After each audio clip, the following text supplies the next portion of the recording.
Good morning. Good morning.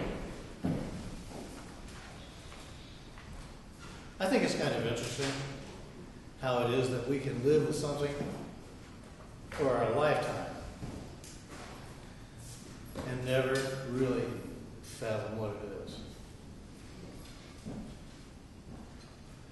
We've heard a lot about ego, but a fascinating thing is that most people completely identify with thoughts, emotions, and memories, i.e., my story. And these are really just the components of ego. And for them, there is no self outside of this. They completely believe themselves to be ego.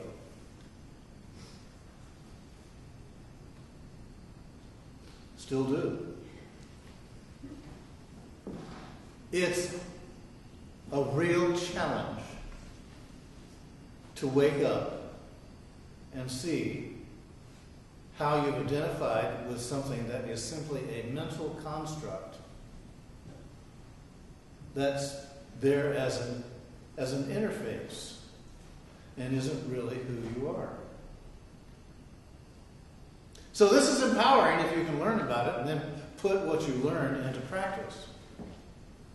It's a good thing to look at the ego and see it for what it is instead of that unconscious assumption you're talking about yourself. The identification of ego with things, an object. Whose body? My body, of course. Whose name? My name. Whose experiences? My experiences. All of these things, ego has its existence through the possession of these objects. You probably never thought of your experiences as an object, but look at it from an ego's perspective, and you begin to see it is an object. And because ego seeks out experiences, its satisfaction is pretty short. Or haven't you noticed how you're going from one thing to another? I remember one time in, I believe it was high school, that a confrontation occurred in a classroom, and it upset the teacher to such a degree that she turned to the student and said, "Are you satisfied now?" And the student burst out immediately and said, "Satisfied? I'll never be satisfied." And I'm sure no one in that moment realized that that was an expression of ego. So we look and we see that ego then has the things that it identifies with.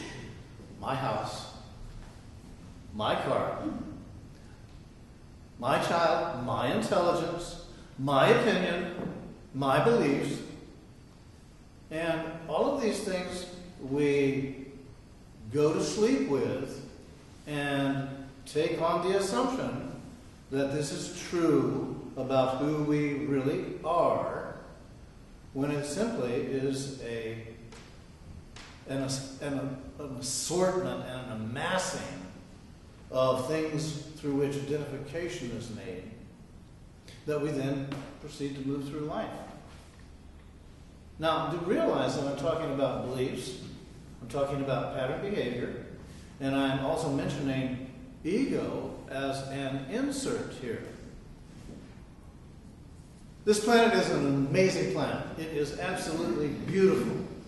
And it is so thick, so real, that we miss the obvious that it is also an illusion, but that it is a very dense one, that our physical bodies have the sensors to discern it as real.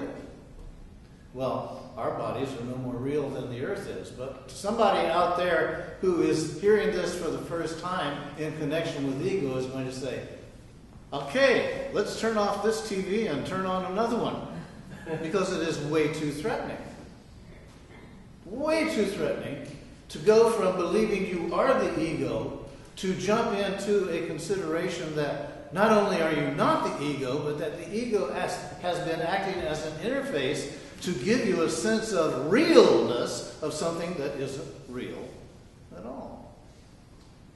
You don't cease to exist. I don't cease to exist when we go to sleep. Do we know where we go? Not really. Do we know where we are between one thought and another? Or do we not exist? Simply because we aren't thinking. Is that perhaps a reason why we try to think all the time? To assure ourselves that we are existing? If you ever get quiet, and I know that's challenging, but if you ever get quiet, you find you're still there. May not be comfortable, but you're still there. Our culture, our civilization, rests upon the selfish and possessive ego. For many of the, if not all of the institutions, are created by ego. And one of the most important strategies of ego, which I'm sure this will really come to you as news, I'm right.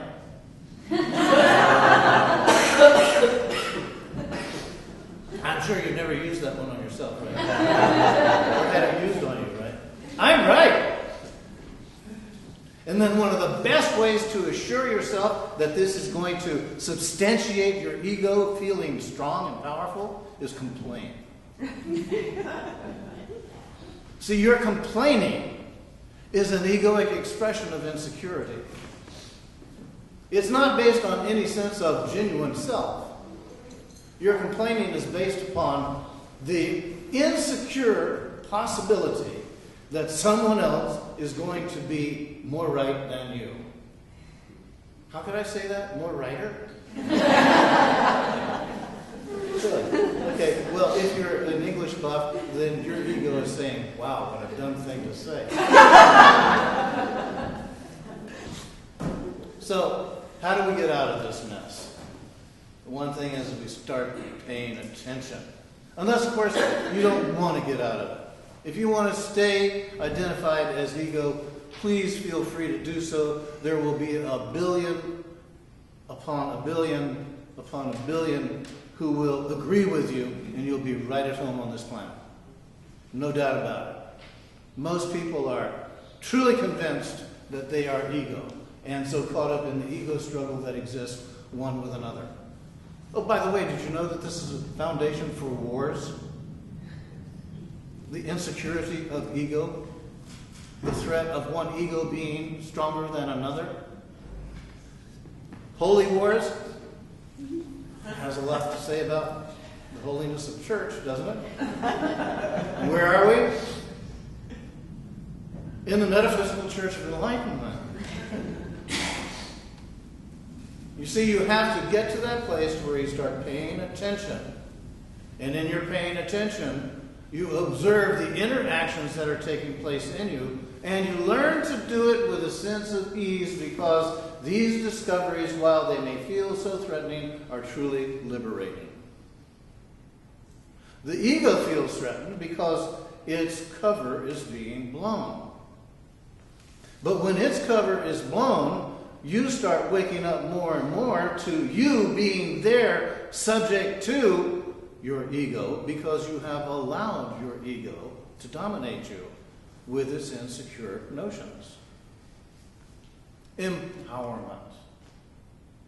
Empowerment does not come by someone else gifting it to you.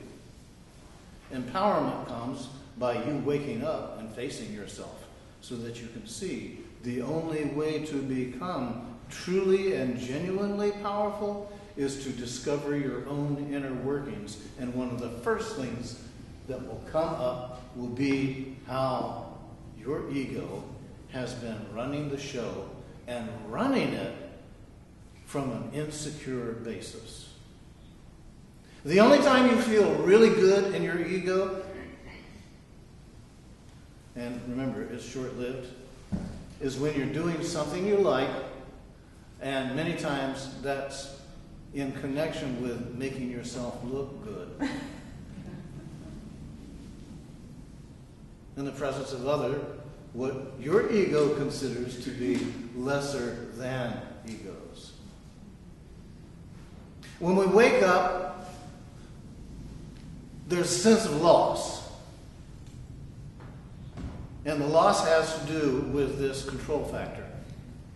But if you let yourself stay present with yourself long enough, you're going to then begin to embrace you simply being that allows you to recognize this other part of you that has always been present through everything, and that is the observer.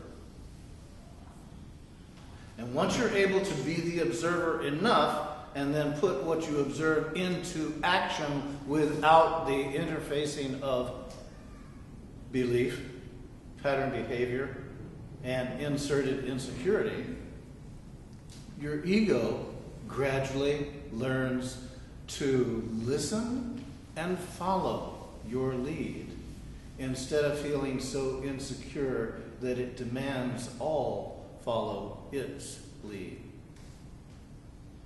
Will it happen overnight? Well, that depends upon how long a day is on your planet.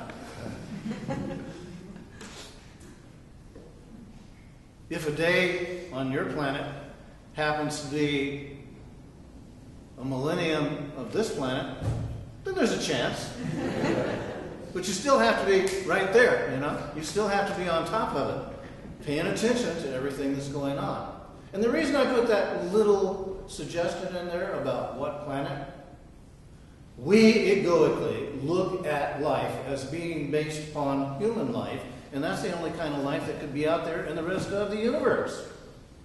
And even our scientists today have gone to the extent of saying, well, we've discovered other planets that have similar makeups that could have life on them because they're similar to our planet. Wow. Isn't that just egoically such an assumption that it has to be the same as we? So, learning about ego can be fun. Learning about ego can be unfun. Learning about ego can be very threatening. And learning about ego can be very empowering. It really all depends on which way are you going on this journey. Are you going into the density to find out more about it? Or have you found out enough and you're starting to come out of the density? It's a directional thing, and it isn't necessarily a linear thing. But you'll get a feel of it from how you responded to this information that you've heard today. Because if you really are reaching a place where you've had just about enough of the soup, then you'll start considering, is there something else that I can learn about myself? Or have I learned all there is that I need to know? And it's just a matter of coasting the rest of my days in this incarnation. That's for you to answer. Thank you for your attention.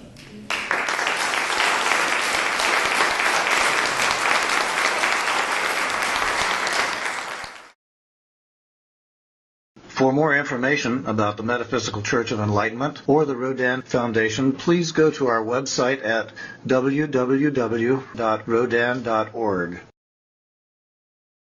If you have been inspired by the revelations shared in these podcasts, please donate to the Rodin Foundation's ongoing efforts to help others help themselves at www.rodin.org/donate.